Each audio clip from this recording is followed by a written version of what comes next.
I'm down now to basically under 5 minutes. Like I couldn't get over that. I cracked probably a full minute and 20 seconds difference from what it was from just 90 days earlier. Like it was unbelievable. And I looked on Strava, and every run that matches the same run, I could see that I was faster than I was 30 days ago or 60 days ago. It was pure joy for me. I never felt that before in running. Like it was really, I never had where I guess the struggle of the idea of saying that, I got to go out and do this other 6 or 7, 8 or 10 mile run.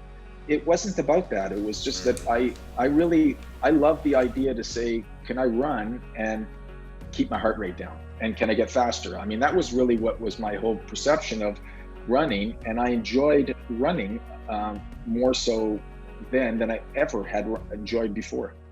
Hello, welcome to another episode of the Extramilest Show. My name is Floris Gierman, and today I have a conversation with Jeffrey Silver. He's a 54-year-old runner from Toronto, Canada, and he has had a goal to qualify for the Boston Marathon for a long time. In 2013, he ran his first marathon in 4 hours and 12 minutes, and over time he was able to shave off several minutes, but he didn't improve until the level he wanted to. He also experienced several medical challenges that set him back significantly in his training and racing as well. Then recently he actually started training more and more with low heart rate training, and he increased his training volume as well. In today's episode we have a deep dive into his training and racing and how he was able to not only qualify once but actually twice in just the past 6 weeks for the Boston Marathon. I just saw him last weekend in Chicago where he was flying by at mile 24, breaking his marathon PR again. Jeffrey is a part of my Marathon PR training program. This is an online training program for those athletes looking to improve and take their training and racing to the next level. This is a very diverse group of runners, from those looking to run their first marathon, to those wanting to qualify for the Boston Marathons, or those going for a specific time goal like a sub 4 or a sub 3 hour marathon. More information can be found at extramilest.com/marathon. All of the show notes and all of the links from today's episode can be found at extramilest.com/24. That is the number 24. I hope you enjoyed today's episode with Jeffrey Silver. Welcome to the show, Jeffrey. Very happy that you're here. Happy to be here. Absolutely. You just qualified for the Boston Marathon after trying for a while now. It's been a couple of years for sure. Yeah, I'm very stoked for you on your journey so far, and absolutely want to take a deep dive into that. Just for the audience listening to this, to get a better understanding of who you are and what your background is, maybe you can tell us a little bit more about what is your age, where do you live, how long have you been into running? Just a bit more background there. Yeah, certainly. I mean, I was always I was always running. I never really kind of ran distances, I guess I'm trying to say. And it wasn't really until my daughter was born in 2012. And it was kind of said to myself, I'm going to go back to the gym and then start running, working out again. And so now here's, January of 2013, and I'm in the gym, and I'm working out, and I'm going on a treadmill, and I'd come home and I'd say, I ran 5 kilometers on this treadmill, and I'd say to my wife, and then, okay, next week I said I ran, 9 kilometers. And all of a sudden I'm running 15, 16 kilometers on a treadmill as we come into February, March. My wife says, you're crazy. Get outside. What are you running on a treadmill like that? So I go over to this running group, the running room where it is I'm running, and I run with them, and then I guess it's now the first week of I'm going to say March, and I'm running about 20 kilometers or so. And I come home and I say to my wife, I'm going to run the Chicago Marathon. She looks at me like I'm crazy. All of a sudden I went from doing nothing to, okay, I'm going to run the marathon. Mm-hmm. So that's what really started it all. It was kind of I guess my beginning of running was really just, I could run, 15 kilometers, but can I really run 17? Can I run 20? Can I run 20? Like the whole perception of running for me at the beginning was just, can I do more mileage? I never had this notion of really understanding anything else except for what the mileage was. Can I, and then in all the training I started to do, I couldn't, like anybody who starts, I couldn't understand how come you never run 42 kilometers or 26 miles in any of your long run trainings? Because like, I think my longest run was 35 kilometers. And I thought, that doesn't make sense. Like, how could I run 35 kilometers, but I still have 7 kilometers to go? But running Chicago for me was, for anybody in your first marathon was really, over the moon. And I finished at 4 hours, 12 minutes. Okay. Nice. And and I was elated, and it was over the moon. And so this is like October of 2013, and I'm feeling great and everything's wonderful. And 8 weeks later, I'm at home. I live in Toronto, and it's a winter day here now at the end of November, and I'm feeling fine. But I kind of wake up that morning and I really don't feel very well. And my daughter is now 10 months old, and I'm at home alone with her. And all of a sudden, I have this kind of strange feeling come over me. I don't even know what it was. I was kind of feeling like, wow, that I feel like I felt like I had some sort of voodoo doll or something on me. I couldn't move my arms, couldn't do anything. And the next thing I noticed, I had, I don't remember the whole story, but I had one called this ambulance come in, and I guess I thought I was having a heart attack. I couldn't understand what was going on. I rushed to the hospital, and I come out the next morning, and I found out that I'm told that I had what was called a hemorrhagic stroke. And so for all your viewers to understand this, a hemorrhagic stroke is your brain, whereas 98 or 99% of all so-called strokes are ischemic strokes, which is your heart. So, when they say the word stroke, which it thinks people have this perception that you had a heart attack, which it has nothing to do with that. It has to do with your brain. And what they found out is what I had, which was a cavernoma, malfunction of the brain. It's a cluster of abnormal vessels.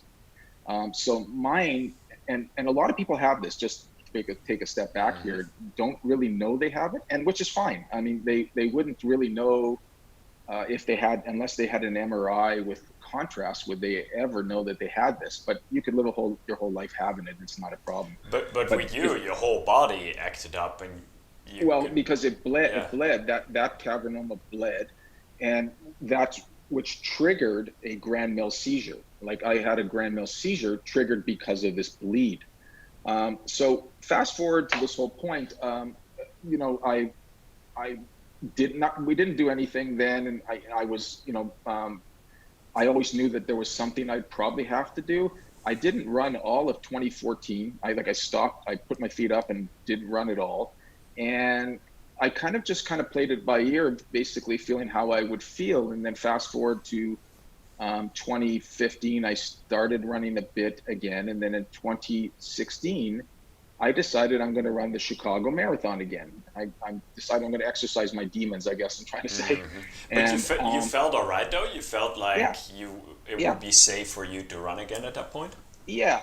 I mean, the only thing I ever knew the difference of what I had was that I had to, and I still today, for this matter, have to really be cognizant of knowing that I have to have my electrolytes up more so than I had before. So, I mean, even in the coldest days, I guess what's very difficult for a lot of us, to kind of consider taking water with us or taking any kind of electrolytes, whatever it is. I probably take more today than I probably ever did before. I just think about it, more than I ever did. And I just kind of make sure that I have to keep my electrolytes up. And what that ever might be, I don't know exactly. I gotta stay hydrated more than anything. Which is probably a good thing more than anything. So that was, one of the things I had to kind of do. And I started running again, and I felt good, and I'm training very, very well. And I get to this point where we're fast forward to the fall of 2016, and 2 weeks before the Chicago Marathon, I've decided we have some very, very good friends of ours in Munich, and I'm going to take my wife to Munich. She's never been. And we make a quick stop in Milan, and in Milan, Italy, I take a step back here. This is where I always knew that my neurologist always told me that if this ever happened again, which at some point in my life it may, that if it ever happened again, wherever I was in the world, whoever saw my, want to call it, saw the brain, I guess, like the picture of it, basically will say, oh my God, we have to do surgery. And sure enough, so I'm boarding a plane in Milan, and the exact same thing happens to me, where I go into a full chronic grand mal seizure as a result of my cavernoma bleeding once again. And now I'm stuck in a hospital in Milan, and this is like literally, it's 8 days before the marathon. I was on full taper, everything that I was, I was in perfect shape, I guess I'm trying to say, but I was this is 8 days before the marathon. And Wow, so, talk about a derail right there. yeah, exactly. And you couldn't defer the marathon at 8 days later, like none of it. You couldn't have any of that. So, I'm stuck in this hospital in Milan, and I say to anybody, like, if you think we don't have good healthcare in North America, sorry to say, it's not easy being in an Italian hospital where you don't speak any English, and sure enough, they want to do surgery. So I credit my wife basically speaking to hundreds of people back home, and also at 1 or 2 o'clock in the morning because of the time difference. So long and short of story, I was able to get airlifted out of Italy back to Toronto, where I had surgery the first week of October. So now I have surgery. I have the cavernoma removed, and I'm fine.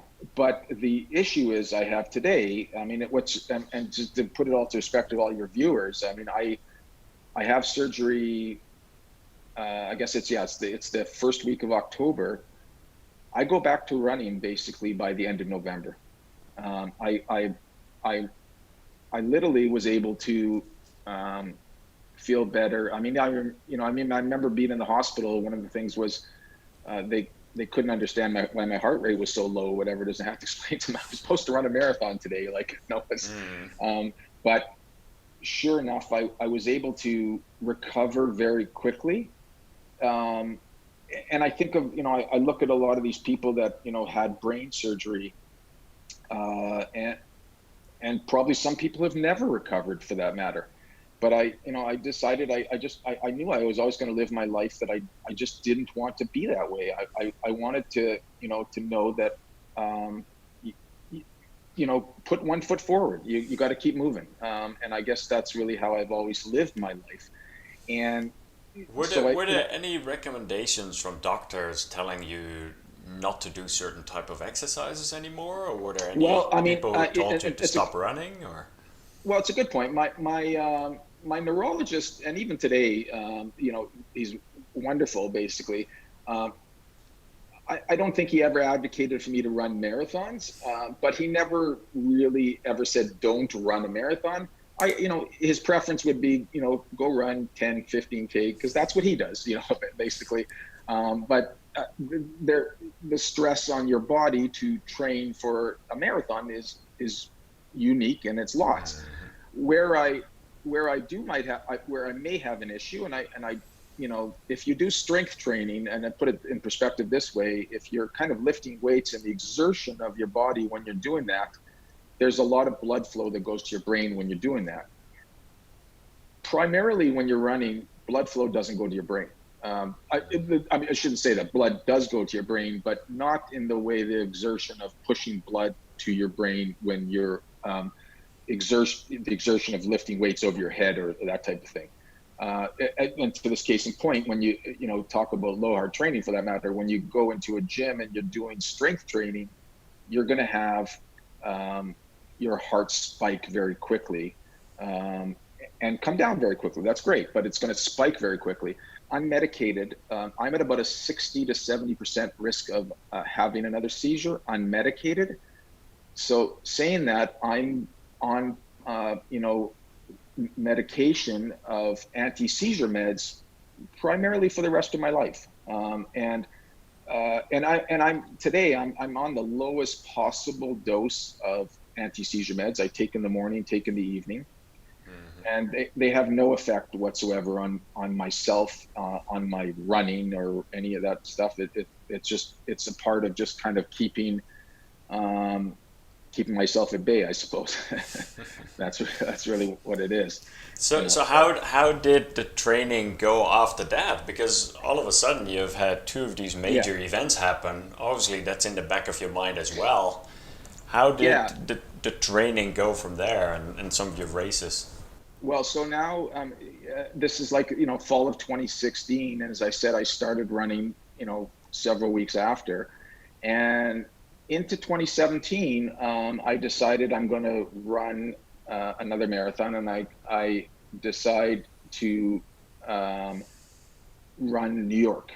And so this is late in November, and I can run, train through this summer, and you have a lot of time to train for New York. So I'm going to train for New York, and at this time, this is before the BAA changed the 5-minute schedule, and I'll get to that in a sec. So my time, because my age today is 54, and in April of 2020, I would be 55. And so my time at the time was 3:40, if I'm not mistaken. Yeah, 3:40. And so I didn't really have in mind that I would be able to run a 3:40 marathon. I thought, well, that's wonderful. I guess really for New York was me for, I really wanted to kind of break 4 hours. It was like the second marathon I'd ever done. It had this mist of rain all day long. Finished at 3:50, 56, 57, I think it was. And, I cracked 4 hours, and I thought, wow, this is just unbelievable. It's amazing.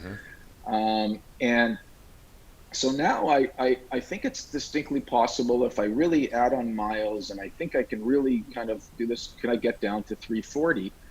So I decide that I'm going to run Cleveland now, which is now the third week of May into 2018. I trained very hard to this point, and I run Cleveland, and I can't remember, I think I finished, let's say, I think it was like 3:51 or 50, if I'm not mistaken. So I was 10 minutes still over my time. And I figure now I'm so close that I really think I can. I think this is all about training, that I can run this and get close. I'm going to run Chicago now again. So this is now going to be 3 marathons in 11 months when I've done that. And I go back about really my running beforehand as I get into the equation of what Mathotone low heart training's done for me is. My training always before was this. I would have, my long runs were on Sunday, and we would have tempo training. The only thing we'd have as a group was tempo training on Tuesday nights. So Tuesday nights was essentially, tempo training was anywheres from 8 to kind of 10 kilometers up to 6 miles, where you're running at about, let's say, 30 to 45 seconds, let's say, below your race pace, hypothetically. And so I would run these tempos, and you would huff and puff and, blow your door down. And I remember, I would come home on a Tuesday night, whatever it is, and like my wife would look at me, I'd probably something just smack me over with a baseball bat or something. And I'd come home, and I think my legs were burning all night when I was going to sleep. I think back at it now about what tempo training was. Not that it wasn't bad. I don't mean it's not good for you, but I think about it, whereas how unnecessary, I guess, it was, because here it is. I run Chicago, and 2 weeks before I run the Chicago Marathon, the BAA announces, by the way, your time is now going to be 3:35. We're adding 5 minutes to all your time. And I go, oh, this is remarkable. So I'm I'm I run in Chicago 3:37. So I would have qualified if at 3:40, and I'm now 2 minutes over my time instead of being 3 minutes under my time. Um, But at least you so were heading in the right direction. It just yeah, seemed like it was a heavy effort right there. yeah, my training load started, like I was really running well. I was training very well, but my training was all about, and this goes back to the mantra that we all think about is, no pain, no gain, because I would run everything and anything I could, hypothetically as fast as I could. I would look back at my Strava and say to myself, wow, I ran a 450 pace or 730 pace. And I thought, wow, that's super duper. I guess, I could probably run that. Can I run that for, 26 miles? Yeah, I think I could. Like, it was just in your mind, you think you could do that. So I run 3:37 in Chicago, and yes, it's a PB, and the progression is working. And now we fast forward, I'm going to run Cleveland again, and I'm running Cleveland again this year. So as I guess it's probably, let's say, uh, I guess February or March or so, I get the equation of kind of thinking, and I find, well, your channel, I suppose, on YouTube, and I'm looking at all these runners of about what low heart training is. Um, and I'll take a step back. It's not like I never heard of low heart training, but I think one of the things that I thought about was, years earlier, I read Rich Roll's book of Finding Ultra, Yeah, and great book. and oh, it's phenomenal. Yeah, It it was blew my blew very my eye mind opening. Yeah, and it, he wrote it like 10 years ago or something. It's yeah, been out for a while, and I think he just yeah, came out with an updated version too. yeah. He did. There's one of the things that took me back from this, before he ever did the Epic Five. He's one of two people in the world that did, five ultra on 5 islands in Hawaii, like Yeah, bizarre. five Ironmans, like within the Over five six or days. six day period. Yeah, six Yeah, days. very little sleep, and yeah, that was a lot of coordination and incredible. It's unbelievable. But one thing that struck me about when he started training, a friend of his told him to start running and run slow. So he writes that he originally starts training at about I think it was 10.5 minute mile. And and within 4 months or 3 months, he's now running an 8 minute mile. And I thought to myself, like, that's just incredible. And I remember at the time, so this is probably, 2015 or 16, I can't, when I read it, I'm thinking to myself, like, maybe this makes sense that you should probably run slower. Could I run slower to get faster? But I never really adopted it. I never really understood it. I never really researched it. I never really did it, I suppose. But it was always in the back of my mind. So fast forward to today, when I decided that I'm going to run Cleveland, and I made it a point to myself, and I said to all my friends, my wife, and everything, that no matter what happens in Cleveland, whatever the result is, good or bad, I'm going to adopt low heart training going forward. I decided that this makes sense to me, and what my mind put together. So I trained very hard for Cleveland. I get into Cleveland, and I run Cleveland at 3:35:30.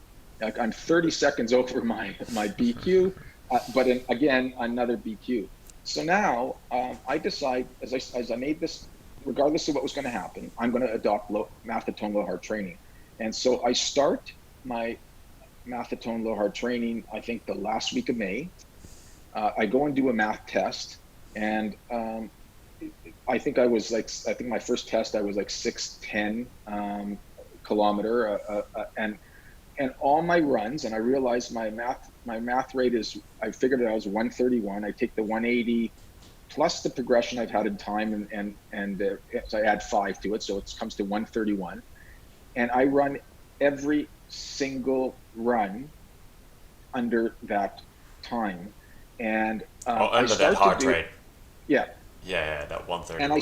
I start to, this is now, I do my first mass test, I think it's the 29th of May. And I do another one on the 29th of June. And all of a sudden I see results. I think my second one, I think I gained like 15 seconds or something like that. But there's no doubt, I was the first, I guess the first, I'm going to say the first 3, 4 weeks, it is painfully slow, like painfully slow. I was running an 11-minute mile or something like that. Like I would run the same place that I would run all the time. It's kind of through a park that's here, a cemetery park, and then it goes up a kind of a trail. And it's about I guess I'm going to say about 8 miles, 14 kilometers or so from my house, basically from back and forth. And and like what Dr. Matheton used to say, or used to say, like, you're not going to run with your friends anymore. Like, so I would say to all my friends, like, if you're going to run on Saturday or Sunday, I'm not running with you guys. I'm going to run at a different time, or I'm going but I'm going to load all the stuff onto Strava, I guess what it is, but painfully slow. There's no doubt about it. But I realized that quickly, I am going to get faster. And so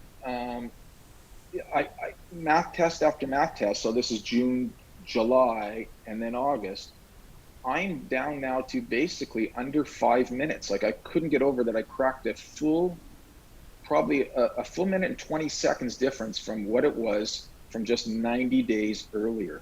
Like it was unbelievable.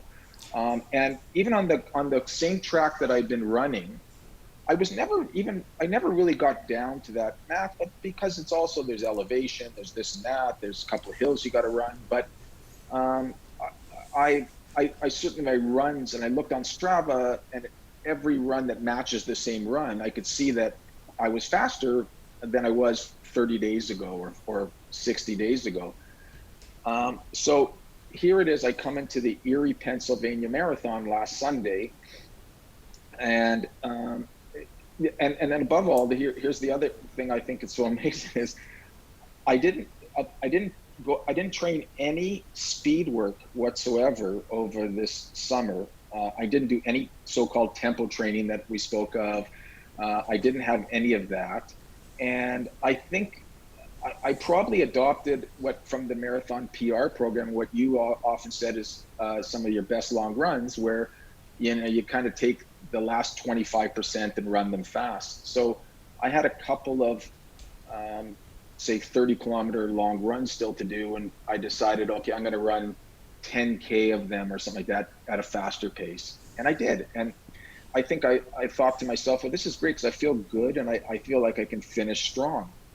But going into the Erie Marathon, the only kind of anxiety I had with it was, what is my pace? Like I really didn't know. I knew I was faster.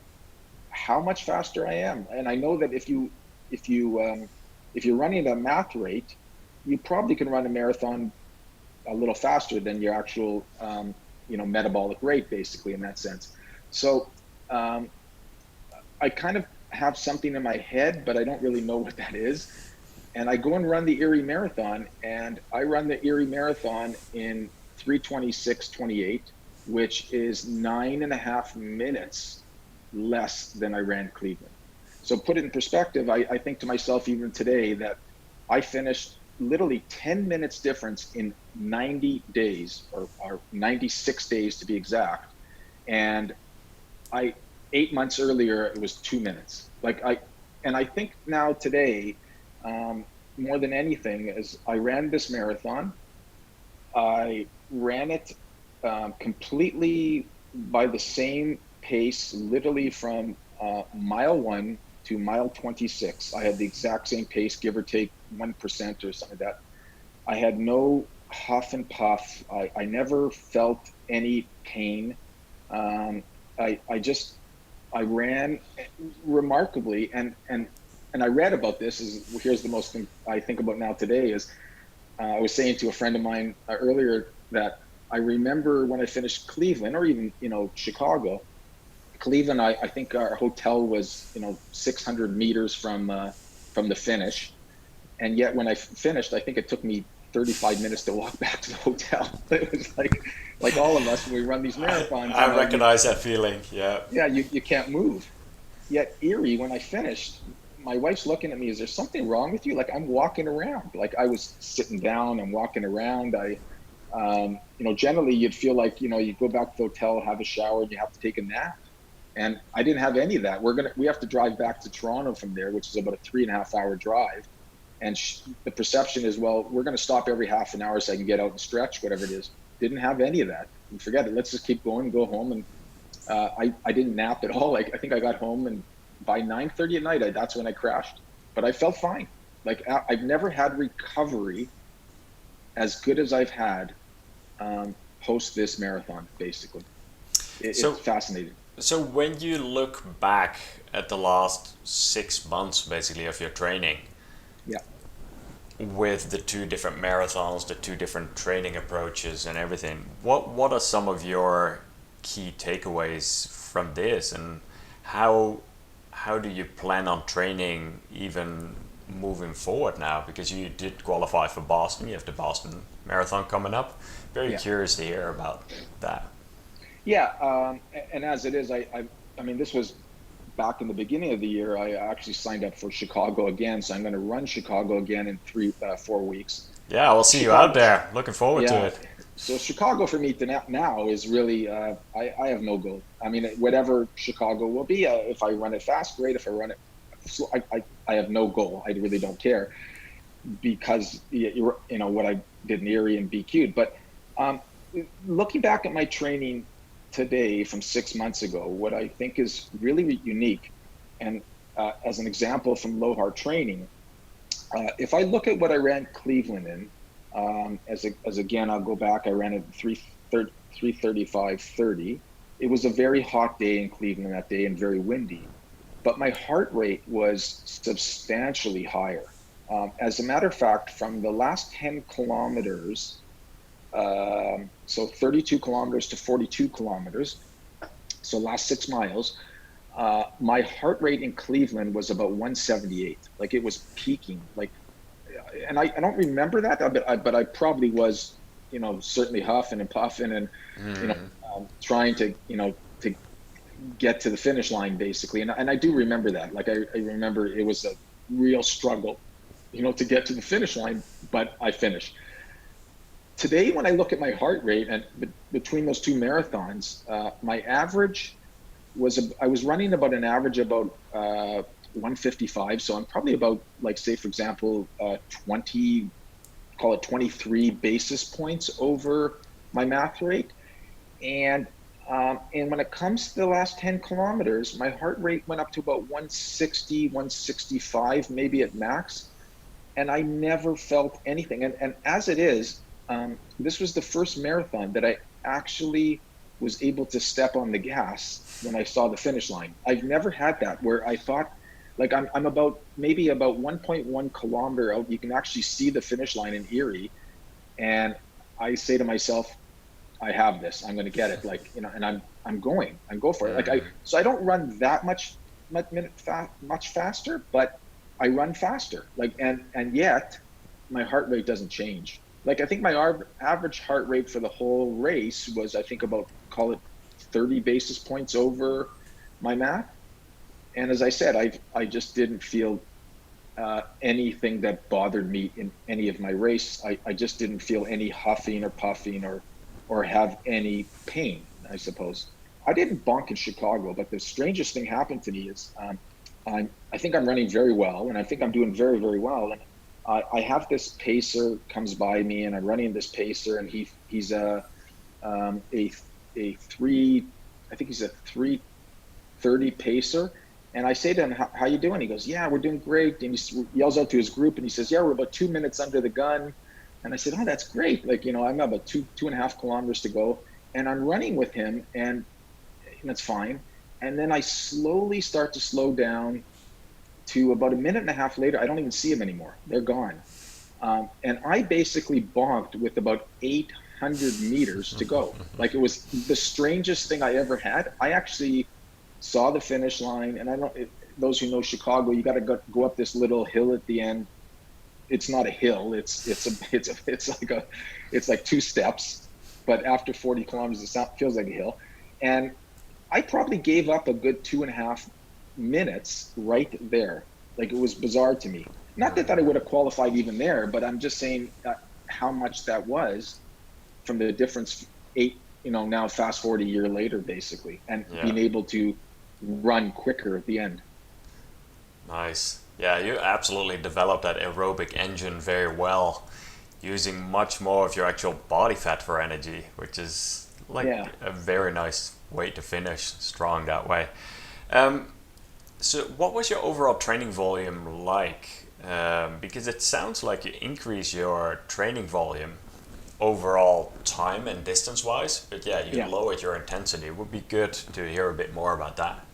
Yeah, my training volume year over year it's like I look at right now, and I also look every day at these Elevate for Strava extension, and my training volume from there shows that I'm about 450 or 500 kilometers more this year than last year. And so my training volume for this last marathon in Erie, no doubt was more. I decided that I'm going to run approximately 70 miles a week. And in the heat of the training and through the heat of this summer, I was able to get up at the crack of dawn and, let's say, go run 15 kilometers. And then I would do a double day, let's say on a Tuesday, and then maybe again on a Thursday, and run another. So I'd run 30 kilometers in these 2 days, whatever it is. And I would finish off at the end of the week at 112 kilometers. And that was the most I'd ever run. I think when I was training for Chicago earlier, the longest week I ever had was about, I think maybe 100 kilometers, if I'm not mistaken. So this is a good 15 kilometers more. And I did this consistently for about 3 or 4 or 5 weeks, if I'm not mistaken. I was about, over 8-week period, I was about 850 kilometers. And then I decide that, and I learned this from the Marathon PR program, that you've got to take a week down. So now come beginning of August, I take it down to about 45, 50 miles. And for the last 3 weeks of training, I think I brought it down to 60, 65 miles, basically. So I went into the marathon with certainly the largest training block, where I was running about 10 hours a week. And I say for everybody, it's not easy. I mean, what I would have done is, having a 6-year-old at home, it's not easy. My wife, she goes to the gym every morning at 6 a.m. It's incredible. But she would come home I would walk out the door the moment she'd come home at 7, and I would run for an hour and be home at 8:15 or something like that type thing. And that's what I would do every morning. And actually, the one of the things I really enjoyed about, and I go back to this whole training aspect about low heart training, and I talk about the enjoyment. I love the availability to, and not everybody has this, but to be able to go out first thing in the morning and get your run done. Yeah.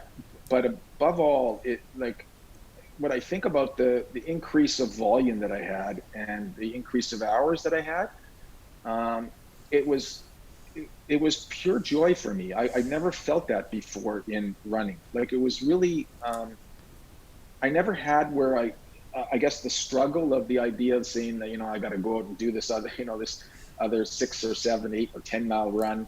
It wasn't about that. It was just that I love the idea to say, can I run and keep my heart rate down? And can I get faster? I mean, that was really what was my whole perception of running. And I enjoyed running more so then than I ever had enjoyed before. Yeah. It brought that love back to it. Those morning runs are really magical sometimes, or most times, really. Even this morning, I woke up early, ended up going on a 5:30 morning run as the sun was rising, and at least you get an hour in already, and the day is just getting started. Very often, I talked to a lot of other runners who are in similar situations. It's between you, Michael Ovens mentioned it as well, one of the other podcast guests, and so many people are just waking up a bit early. At least you get that hour in or 45 minutes or whatever it might be. And I think the more you do that consistently, you just start with so much happiness hormones in your body throughout the day already. And very often too, if I push it out, I notice the chances of me going for a workout later on in the afternoon, if I haven't done it in the morning, sometimes the chances are just smaller because there's other fires that are coming up, or the kids might need attention. The other thing is you've probably eaten more. So you've what I mean so much about you've eaten more, but I'm saying you've now gained more into the day, and you've had more going on, exactly what you said, and then you have to really kind of squeeze in time, because you know, whether that be you got to be home for this or be that for that call or this meeting. I just find I find the morning is majestic. Like it's now as we get into fall and there's a lack of sunlight, it's far more difficult than it was, 2-3 months ago in that sense. Yeah, exactly. We've got to bust out the headlamp again, or get more creative for sure. Earlier you mentioned the Elevate by Strava app or plugin, which is one of my favorite plugins for Strava as well. Let's talk through that a little bit more, how you use this tool in your training and what were some of the takeaways from that. Sure. Well, I think it was one of your podcasts or whatever it is, and someone talked about this. I guess what it is. Jason Gierman, he was the one who first brought it up. Okay, all right. Yeah. So when I remember listening to this, and I thought about it, well, okay, let me take a look, and I see that I go and I put it onto Chrome onto my computer basically, and see how this. And it's not at the beginning it wasn't easy to install, but when I started using it, the remarkable information that you can find from it, it's almost like as if it's I guess the way I talk about it today is it's almost Strava plus. It's like what Strava should be, I guess I'm trying to say, because more than anything, it helped me understand my training load, because I don't think that a lot of runners, and myself included, really understand the true training load and the fatigue that you're putting onto your body. So here it is, I'm running, 50, 60. You have runners on your show who are running 150, 200 kilometers, basically. The fatigue that you're putting on your body, I mean, a lot of runners can do it, and that's great that they can. I mean, even me, when I started after Cleveland, increasing my mileage, I only increased it every 10% a week. So I wanted to ensure that I didn't increase it too much, but when I increased it, but I look at the training load, and then what Strava Elevate shows you is it shows you your fitness, which is great that everybody can see what your fitness is, and can you push your fitness to be higher? Yeah, okay, that's great. But your fatigue, I think, is the most important part of it all, because the fatigue shows you that, here it is 3-4 weeks before my marathon. I think I had I think my fitness was showing like 53 or 54. I can't remember exactly. And my fatigue was like 75. And yet you feel fine. Like, you think you're okay. You feel perfectly fine.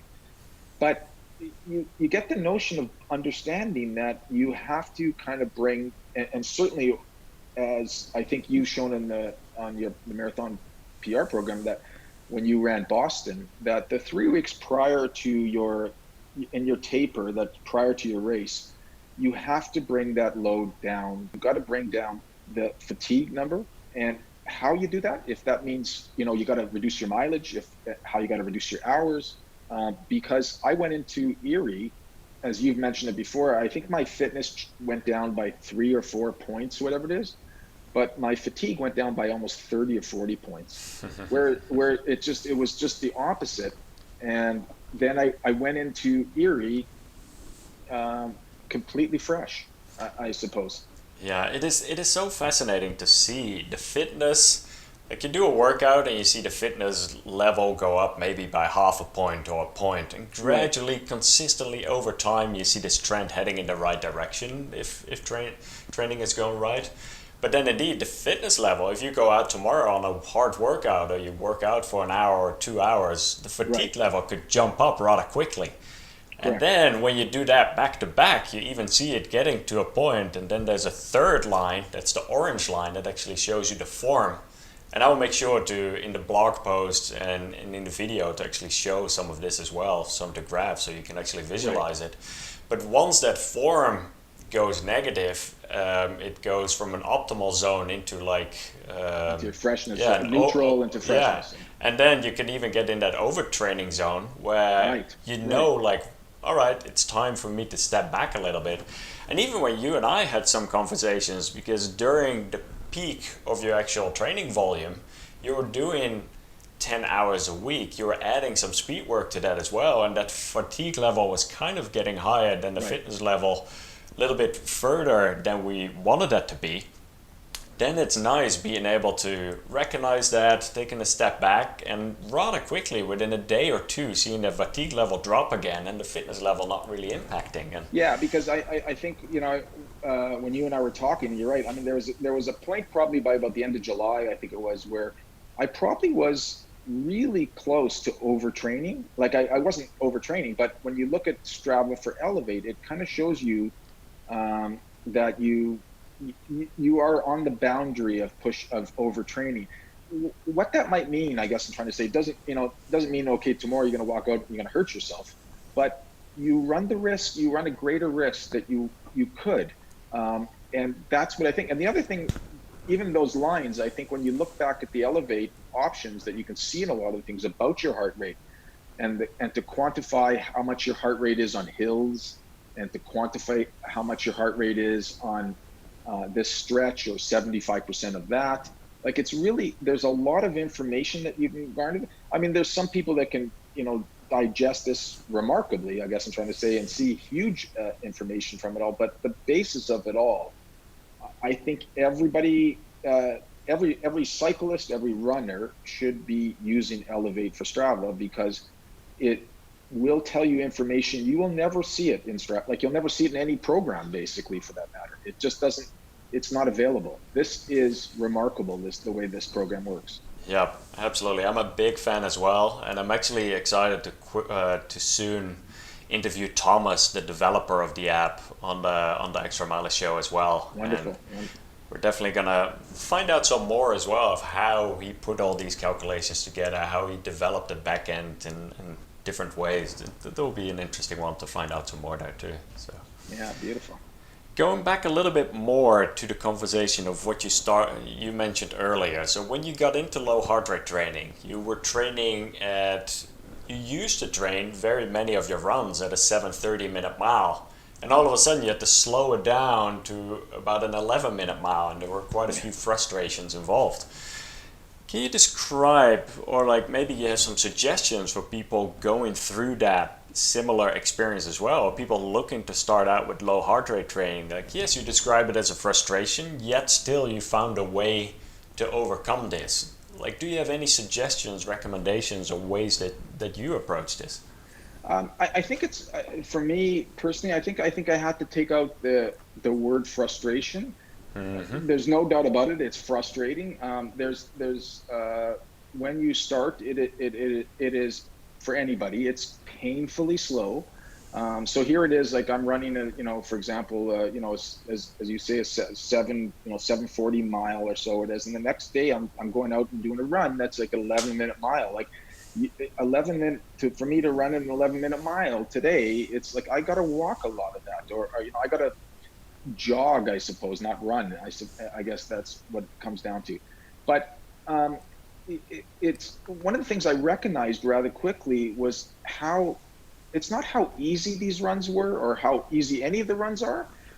It's that there was no, one of the things I kind of think more than anything, I said to myself when I came into Erie after all of this is the first training block I think I came into, I know I came into, with no wear and tear on my body. Like, I didn't have any, even in, many times when you go into taper and you have this kind of feeling of that or that, this, I didn't have any of that.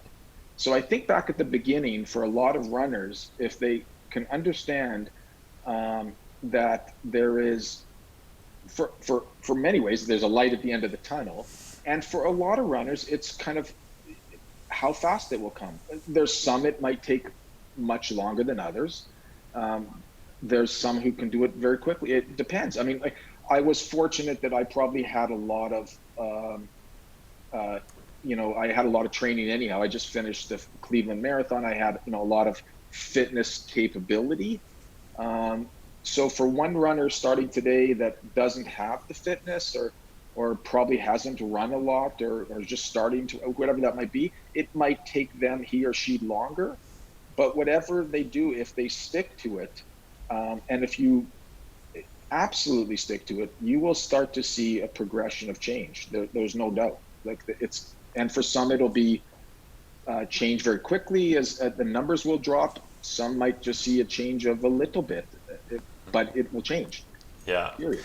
Yeah, and that's a very good point right there. I think some people indeed have to de-stress first, where they might not see any progress, or they might even slow down further as the body gets used to it.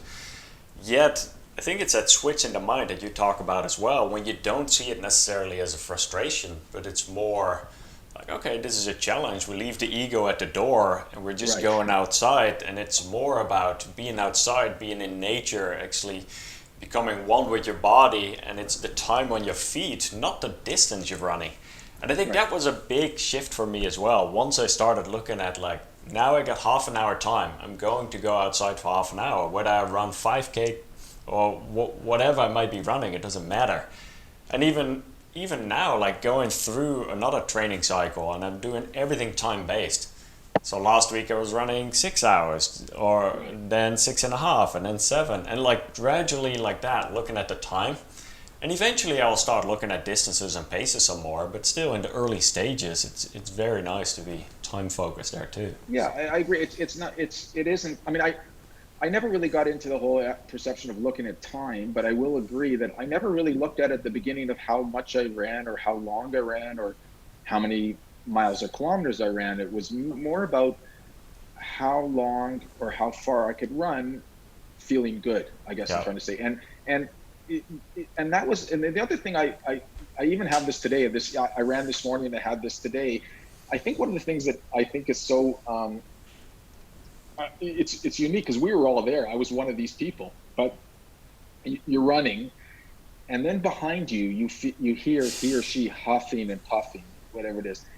And I think to myself, like, that was me. It's almost like you want to turn around to them. I always kind of think if why isn't everybody doing it? I guess I'm trying to say, because like I want to turn around and say, by the way, you can change all this if you want, but there's a whole lot of misunderstanding. I think that a lot of people that, as I said, it goes back to that mantra of that kind of no pain and no gain, because that was me. I was there for the vast majority of my life. There's no doubt about it. It was part of what I did, But today, I don't feel any of it. I feel as I said, I go back to the whole point of I run with a bunch of friends of mine now. Like say, for example, I ran this morning, and I have a tremendous amount of joy of running again. Like it's brought out that ability to feel not so much the elation of the fact that you BQ'd and all this stuff, but just the ability to just be able to go out and run and not have any wear and tear on yourself. You don't feel it, is what I'm trying to say. And it'll happen to everybody. It's just a part of what they have to look at. And I think that the other thing that I think you and I talked right at the beginning is kind of, and certainly Dr. Mathetone's adoption of understanding it through nutrition and all that stuff, because I listen to a lot of your podcasts and all that kind of stuff, and I'm 5.5 years being on a plant-based whole food diet. I probably just the opposite of, I think you had Zach Bitter there yesterday. Great show, by the way. Who's all these people who are on low carbohydrates. I don't count anything, to be honest with you, but I'm probably on a very high carbohydrate diet. Like if I probably look at it, I probably am, and I don't care. But at least when you look at the type of carbs you put in your body, you're not putting a whole bunch of processed junk food in your body. No, no, no. It's still, when you and I spoke through it, there's a lot of vegetables and fruits and whole foods involved here. Yeah, So yeah. I mean, I always think to myself, I probably have the same breakfast every morning. My breakfast is probably more, I don't count it, but it's probably more protein, more fiber, and more complex carbohydrates than most people have all week, never mind all day. But I, please tell me more. well, I I have a slow cooker, and every single night I put in a cup of steel cut oats and 4 liters of water, and cook it 8.5 hours overnight. I get up in the morning, I take a bowl, I put in crushed walnuts, flaxseed, hemp seed, um, strawberries, blueberries, and bananas, if I have all those, whatever that might be. And I put in a scoop of organic peanut butter, and then I put in maybe a teaspoon. I can't even. I don't even measure it. A teaspoon of maple syrup and Ceylon cinnamon, and that's it. That's what I have every single morning. Now, Sounds when I think delicious. it is, it's marvelous. But when you think about it, add it all up, there's probably about 10 grams of protein, because just from flaxseed, from steel cut oats, from walnuts, from uh, all that stuff. But I don't count it. There's an abundance of fiber. It's probably one of the things I don't think we have any of that, enough of it. And and that's all complex, probably low glycemic carbohydrates. And that's exactly probably what the vast amount of my diet might be from the carbohydrate point, because you're right, it's not genetically modified, you know, crap that a bunch of us are eating. It's really just low glycemic carbohydrates, but there's a lot of them in a lot of the fruits and vegetables that you're eating, basically. Yeah. Well, and you have experimented a lot too, and it seems like you've found something that's working well for you. Like not only with your regular nutrition, but even on race day as well. Maybe we can talk about that some more as well, because I think that's some really good information there. Yeah, I mean, I would say that, being on a plant-based diet for me, what it's done, it's made, I think it's given me more energy, more vitality. I sleep much better than I ever did before. I'll get that in a second, because I think that's utterly important. But race day, um, I, I wasn't, and I did this even in the area. I don't really go and carb load. I'm not one of those people who sign up and go have a plate of pasta the night before, or whatever it is, or something like that. But what I found, and I this worked very well for me, whatever it is, that the night before, and I'm saying the night, I think I go for dinner around 4:45 in the afternoon. So, but try to go to bed so early. But um, I I started adopting eating sushi the night before. Now I don't eat sushi that predominantly all of us. They don't have fish or anything like that.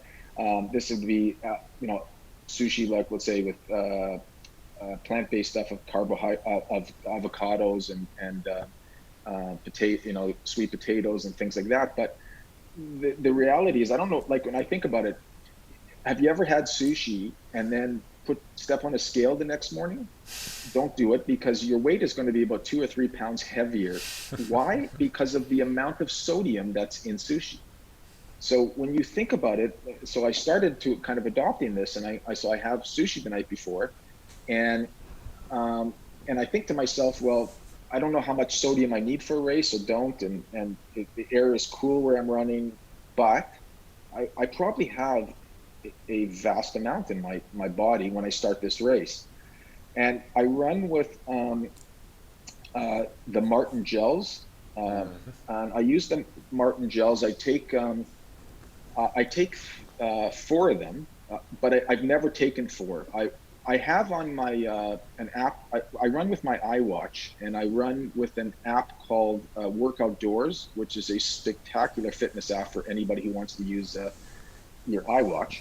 And one of the benefits of the app is that you can actually time it for nutrition, which I think is remarkable, because you can set it. Let's say you want to take it for every 8K or 10K. So I have it set for every 45 minutes. And in the past, what I found is like when you're running a marathon, 45 minutes and then 90 minutes, but you kind of lose sense of time, or you get a little disoriented. Did I Hmm. take it 45 minutes ago? Did I take it three? So now when it has this thing that flashes up my watch that says eat, I take it. And so I really only take three of them because the last one comes up basically, you're at, I think I was at that 35 or 36 kilometer run. And I think to myself, I don't need one for the next 4 kilometers or 5 kilometers. Um, but during the race, I would drink a lot of water, um, um, Gatorade here and there. Like, I don't think, the other thing is when I'm running these races, I don't think anything about calories. I couldn't care less. I don't know what, if I took in 300 or 400 calories, if uh, all I know is you're going to burn 3,000 calories or whatever it is. So I, it, none of this stuff really ever, I don't care about it, is what I'm trying to say. Because the other thing, being on a plant-based diet, I think my weight's probably fluctuated 2, 3 pounds in 5 years. That's it. It just doesn't move in that sense. So I really don't care. So I don't look at that, but I do believe that nutrition is vital when you're running.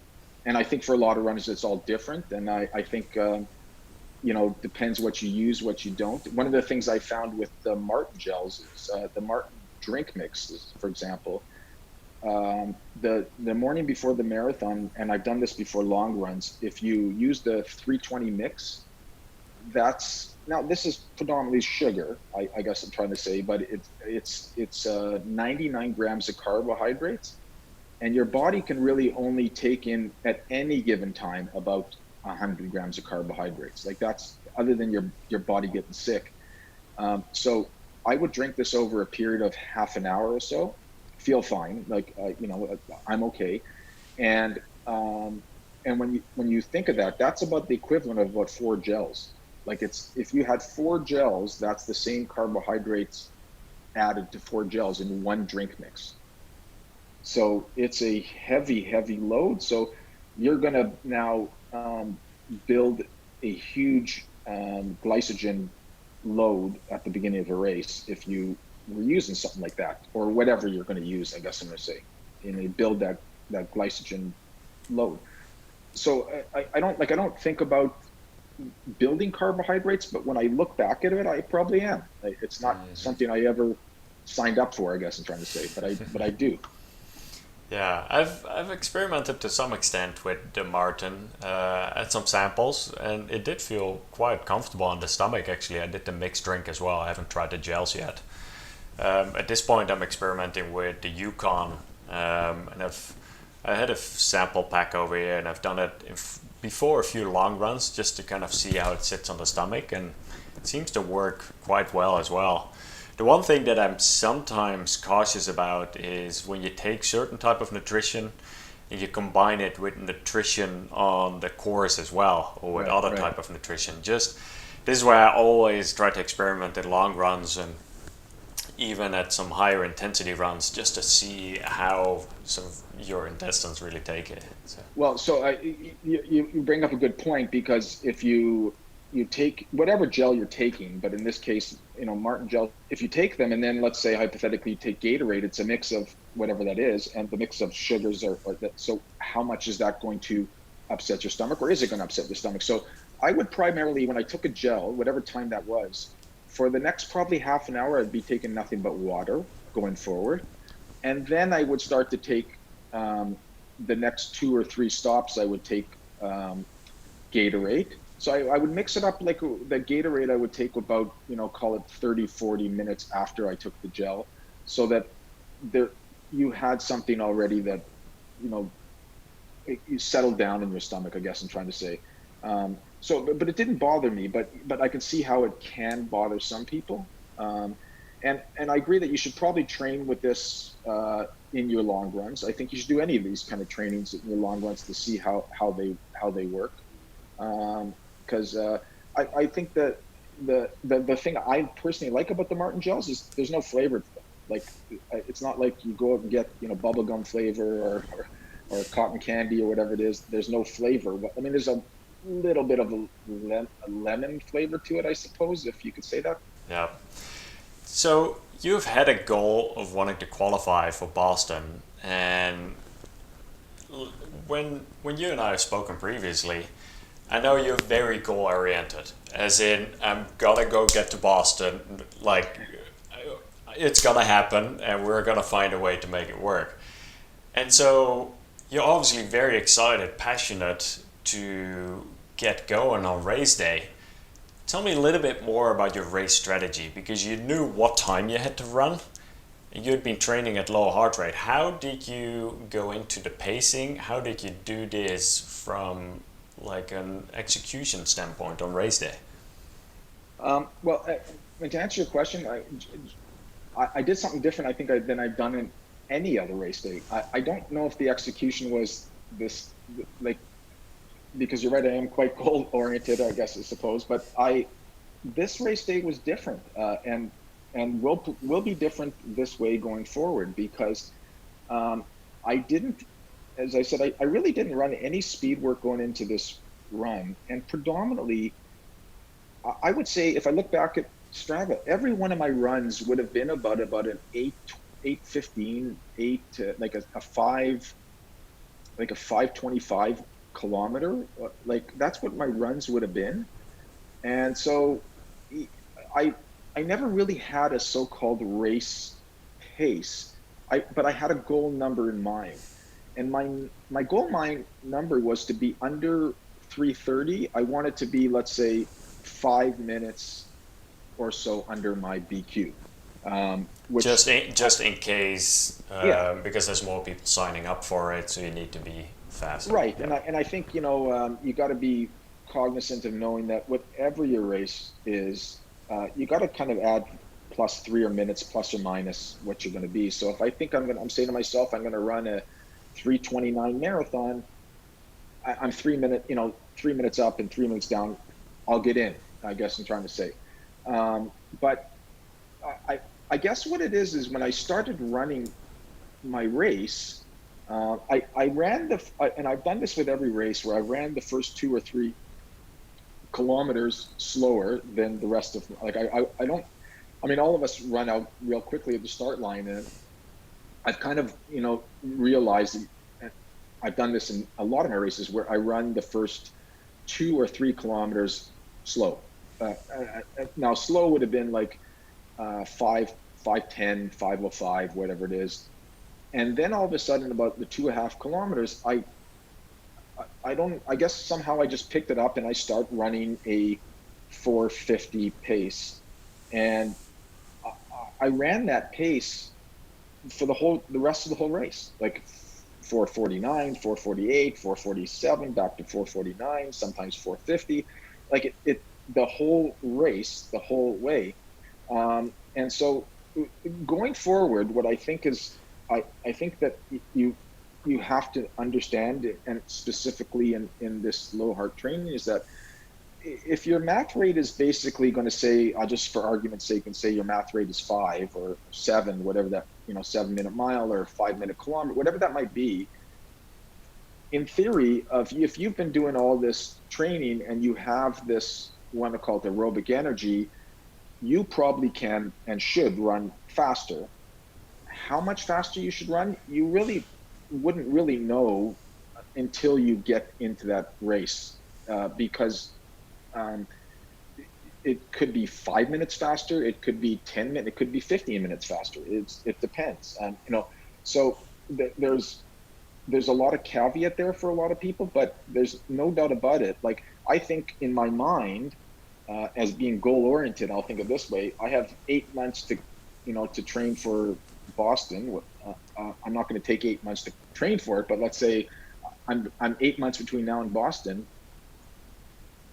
I could probably say to myself, well, if I keep on this low hard training, I could be like a 3:15 marathoner in Boston.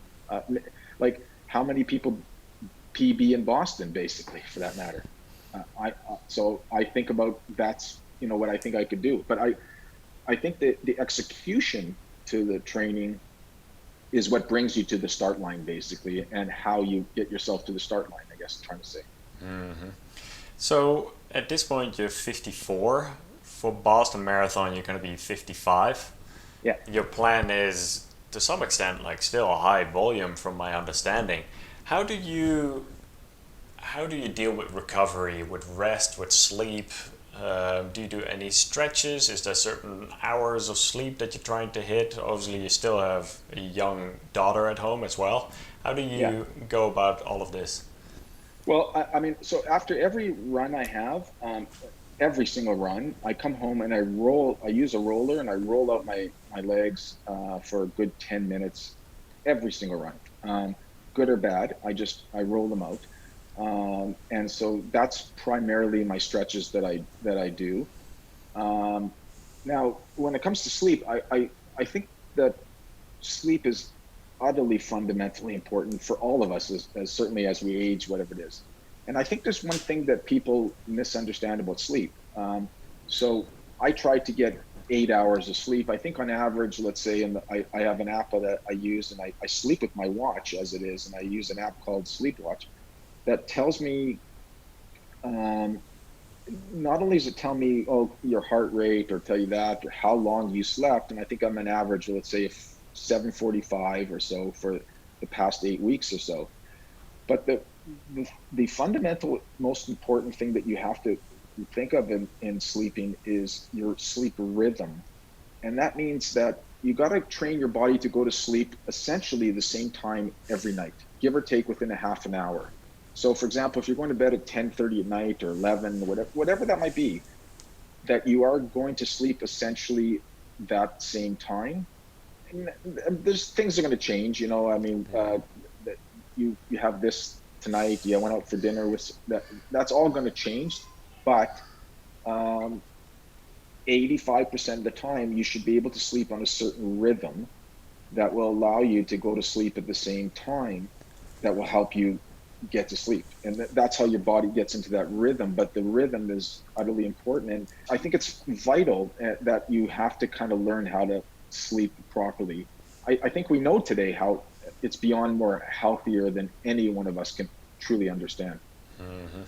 It always fascinated me when you have had a good night's sleep, how good you feel, not just energy levels throughout the day, but even on your runs, and how so not motivated I am to run sometimes after a very short night of sleep. Or sometimes Right. it takes me much longer to get into it, or my heart rate might spike.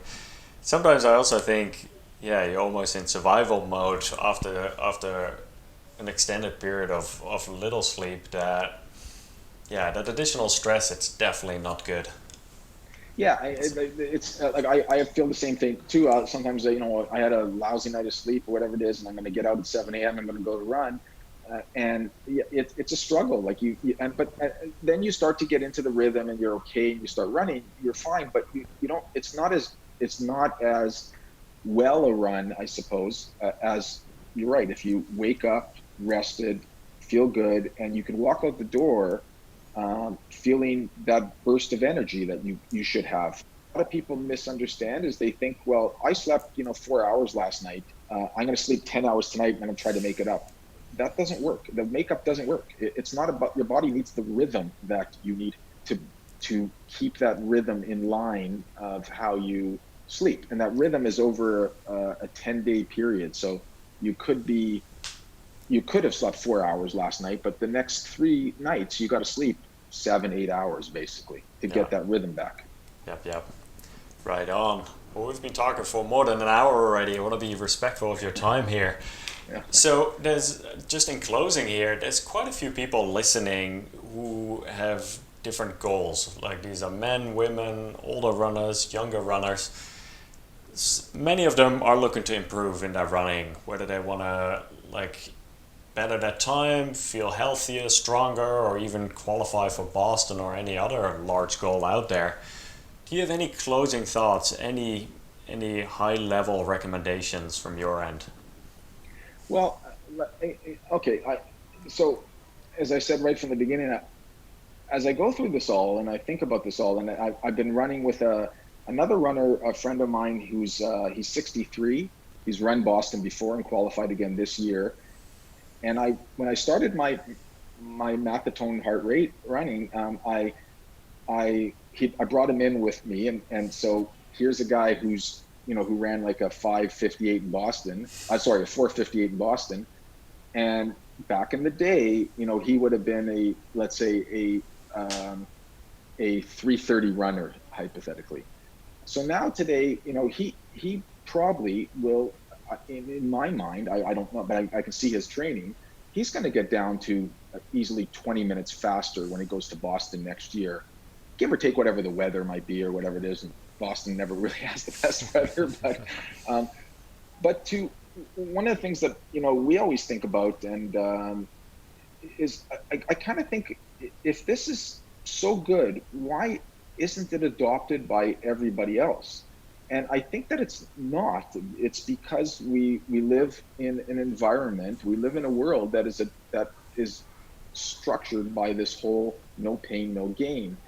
And it's kind of getting people to really understand. Like, I think that the fundamental thing that I learned in all the training, that the thing I never did before, and I think if I could say this to everybody, and probably your coaches have probably told you this, slow down your long runs. Like, that's the one thing I think. I mean, you can talk about the weekly runs and call them the junk runs or whatever. I don't know. I never called them that, but I would go out and do my long runs, and I would do them, not that I would do them super fast, but I would do them fast. And thinking this is going to be my marathon, and I think I'm going to run well.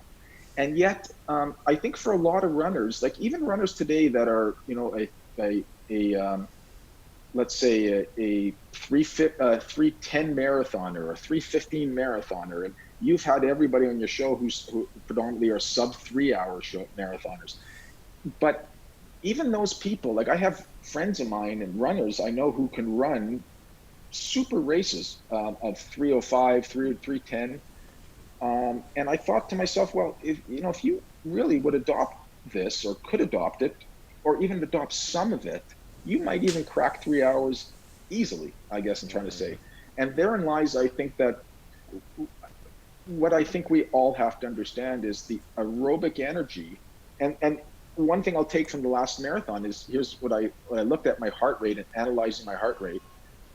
The marathon probably is predominantly going to be 90% aerobic and 10% anaerobic.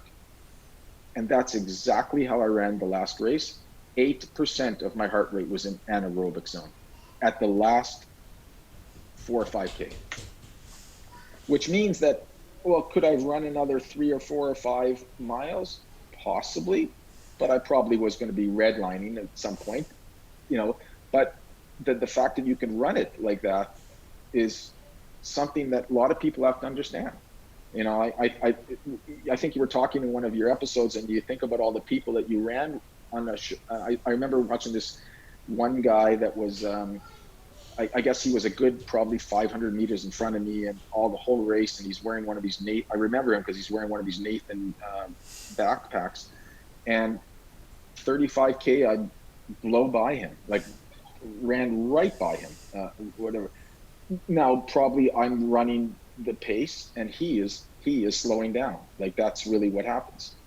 So I think one of the things I would just say, I went back in one thing in my mind and realized about this all is, back in January here in Toronto, I went to a school, a university, and I actually went to have a full metabolic test and a VO2 max test done. This was in January, prior to my so-called Cleveland Marathon. And I think back and I look back at it today, it's not much different than my math test today. It's probably 2-3 basis points. But I'm sitting with the guy from the place there, and he says to me, he goes like, and if you think in theory that if you took some very obese person, and if they ran at their metabolic rate, this obese person, he or she, could run indefinitely. And I look at him and I go, what are you talking about? And he says, well, because if you're running in your fat adapted zone, they would run entirely, he or she, on their own fat and for carbohydrates. And it was in my mind thinking of that, like, how does that make any sense? But it does. And I get it now. It makes complete sense that you are running strictly using your own source for energy. And if you keep running and you keep running for the joy of it, you will just, get better. You'll become a better athlete and become a better runner. And in turn, you'll become a faster runner. How fast, it's different for everybody. I mean, there are some people that'll run a, 2:20 marathon. There are some people who are, in my mind, my goal will be one day to get below, 3 hours. And I'm confident I'll do it. Yeah, exactly. It's the patience and the consistency and the build up to gradually over time get there, absolutely. And I think quite a few people look 2 months out of like, what can I accomplish in 2 months? And this is where I think that long-term vision of 6 months, 12 months, 24 months, look at every month if you gradually improve it a bit. And some months you might plateau or go back a bit, but right. In general, as long as you stay healthy, you don't, even like Zach Bitter said, like you don't let that fitness level go out of the window, but you still maintain a decent level of fitness. And from there on, that building will just continue going. So I'm very excited to see what's going to happen the next few years over here as you continue to adapt this. So thanks. Definitely. Where can people find more about you? Strava, I suppose. I have an Instagram page. I'm not a huge social media person. No. But you post frequently on Strava, and it's fascinating to follow it. So I'll make sure to link to Strava as well. The Elevate by Strava app and a few of the different tools that you have mentioned over here, I'll make sure to link that in the show notes as well, just in case people want to I think review. the other thing you sent me, because originally one of the also I go back to one of your podcasts about when they were talking about the Tanda race predictor. Yeah. And then the update, I guess, not so much update, but the update to that, and the race predictor that now, I forget what it's called. I have it here, that links to your Strava, that gives you so what I think is unique about it, it shows you your past. It shows you what you potentially could run today and what it is today, what it was a week ago, 2 weeks ago, 4 weeks ago, and 8 weeks ago. And I prefaced everybody in all these predictors that take it with a grain of salt. It doesn't mean that you're going to run that, but it means that you might have the fitness to do that if you execute yourself properly to run that day, basically. Yeah. Great. Well, thank you very much for sharing your story, Jeffrey. I wish you all the best, and I'm excited to follow the journey further out. So. Thank you. All right. Have a good one. Later. Pleasure. All right, bye. Thank you for listening. I would love to hear from you. What was one takeaway for you from today's conversation? Please let me know in the comments. This episode was recorded about a month ago, and just this past weekend I saw Jeffrey running the Chicago Marathon, and he shaved off another 3 minutes from his PR over there. And he ended up finishing in 3 hours and 23 minutes, which was very impressive to see him flying by looking strong at mile 24. More information about the marathon PR program that Jeffrey is a part of can be found at extramilest.com/marathon.